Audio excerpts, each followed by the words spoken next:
नमस्कार, मी समीक्षा Deshmukh. Top news Marathi मध्ये आपलं स्वागत. एक नजर स्पीड न्यूजवर. पंतप्रधान नरेंद्र मोदी 25 नोव्हेंबर रोजी अयोध्या दौऱ्यावर. पंतप्रधान नरेंद्र मोदींच्या हस्ते अयोध्येत श्रीराम मंदिरात होणार ध्वजारोहण.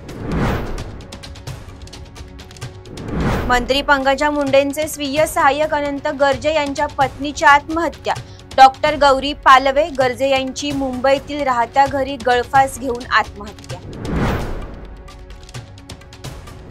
महायुतीतील वाद दिल्लीत नको तर राज्यात सोडवा. भाजपच्या वरिष्ठ नेत्यांच्या सूचना. सूत्रांची माहिती. रवींद्र चव्हाण 3.5 जिल्ह्यांचे प्रदेशाध्यक्ष. शिवसेना आमदार निलेश राणे यांची टीका. मुंबईत ठाकरेंसोबत युती करण्यास शरद पवार गट आग्रही.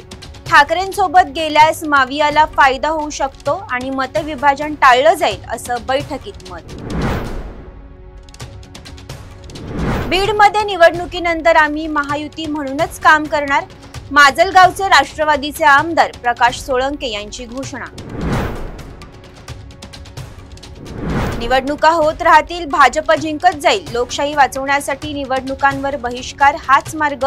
सामना रोखोक मधून संजय राऊत यांची टीका.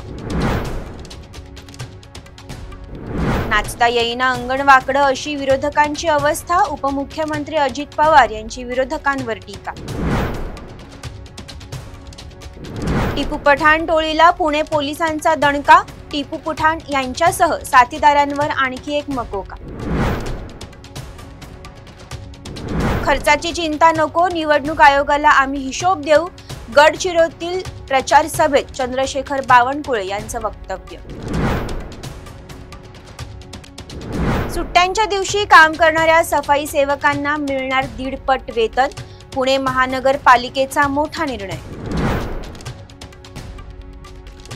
न्यायालयातील सुनावणीमुळे जिल्हा परिषद निवडणुका पुढे जाण्याची शक्यता.